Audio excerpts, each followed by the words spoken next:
Hello everyone, welcome to ANUBHAV, Understanding Student Leadership. Today we have Atri Chattopadhyay, the GS of the Technical Board. Hello everyone. To begin with, how would you describe your overall experience as the General Secretary of the Technical Board?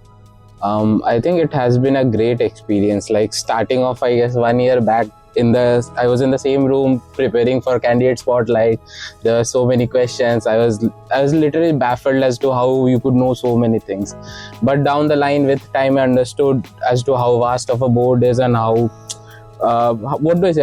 prestigious of this thing is in terms of vision, the culture, and the different clubs and domains they operate. So down the line, I would say the person I was 1 year back and the person I am now is definitely different and for the good. So it has been a very good experience. So Atri Bhaiya, what are some key responsibilities of the GS of the Technical Board that the students may not be aware of? Okay. I think majority of the students actually associate the General Secretary of Technical Board with conducting events and for going for competitions and supporting them. However, a lot of work happens in the backstage.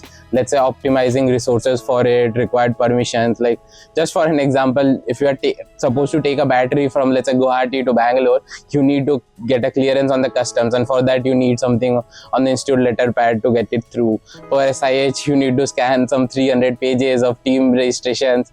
So there are a lot of works in the logistic department that actually works beforehand, so as to ensure there is smooth this thing of competitions. Also, on the other hand, budget is limited, so there is always resource allocation that is fixed, and it has to be always on the GS. He has to understand that what are the different domains the club operates in, how much support you could extend, and what all things they could improve given the current budget. So what has been the most challenging aspect of managing clubs, events, and initiatives on campus? Well, there are like around 15 technical clubs and 2 fests under the technical board. And when you become a general secretary, there are like 15 seckies, 2 conveners who are with you on the journey for the tenure. Now, each one of them has their own vision throughout and the set of plans and agendas they are willing to implement. As the general secretary, you have to bring them all under a unified umbrella and lead them through with a common vision and goal for the entire tenure.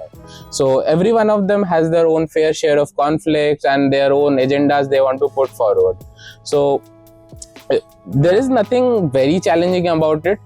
It is always the different things that you need to manage concurrently that is most essential about this role. It might be an event for which you need to go 2 a.m. to some guest house to get in some reservations, and also maybe just managing liquidity during some fests and payments to some artists or speakers. So it's a very unstructured part and it has been rewarding. During your tenure, what were the major technical initiatives that you believe should continue in the coming year? Okay, so when actually after our elections, there was a SAC meeting that happened in April, and during that the interaction ban was reduced to 2 months and the clubs were able to conduct event for freshers just from day 0. So this gave us the access to the freshers just early during the first sem. So this year we started on recruiting mindly during the freshers second sem to the main technical clubs. Now what this would do is that while the club seniors, the third years are busy during the internship, they have a pool of second yearites and first yearites who might be handling the club, let's say in different events. Like in August there is Smriti, a lot of alumni come in, there is usually pitching for it. And even during the entire month of July and August there are events that could be conducted, but on other years it hasn't been possible because of the less workforce. So introduction of a 3-tier has been one of the significant technical initiative that has been taken, and so I believe even we could improve more further during the upcoming year and maybe get to a better system eventually in a couple of years. So looking back, can you share one major challenge and how you overcame that? Okay, so last year when we were going for elections, we were planning the previous GenSec. We are planning to host the Inter-IT Tech Meet this year in IIT Guwahati. So when I took charge of the position, I quickly checked up the proposal and everything, and we had a meeting around May. So when I delved deep into the entire process and how we have to form out committees, the different parts of inter-IT tech meet and the accommodation and everything of it, I understood somehow that the college might not be ready to do this year, and it was pretty late in May, for example, to just put up and then get in through. So I planned on it that if for the next year, if I am to do it, I'll start it early. And so I started the process this year during September and October with meetings with Dean sir, Director sir, and the different stakeholders in this for accommodation and refreshment companies, couple of them. So, and in return, we got it approved like through our college this time, and then we'll put it through Inter-IT for hosting it. But the entire process has been entirely new for me, so it is kind of one of the very big challenges of this time. Yeah. What is the role of the GS in the Inter-IIT Tech Meet?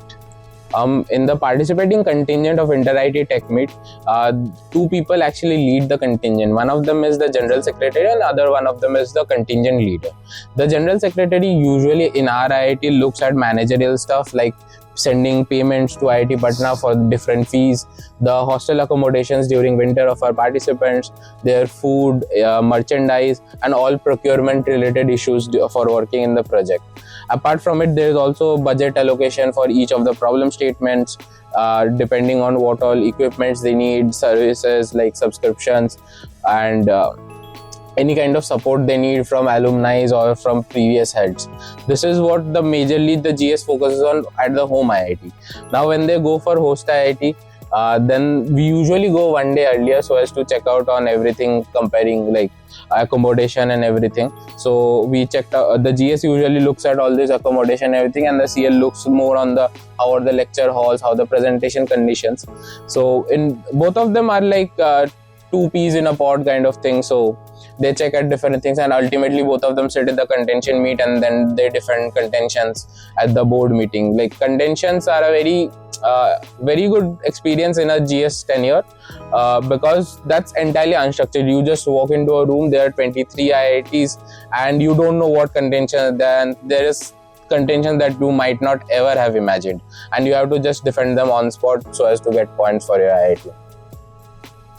What message would you like to give to the people who are contesting for the GS technical board position? Well, being in a technical institution, I think technical board is kind of responsible for one tenure of all technical initiatives in the institute, be it upskilling in different domains or just participating in new competition or hosting some new competitions in our IIT. For the people who are interested in getting into technical board, I would tell you that it's not something that you can do it overnight, get some agendas. It's a very collective effort. You need to speak to all these 15 club secretaries just to understand how things operate in the day-to-day basis.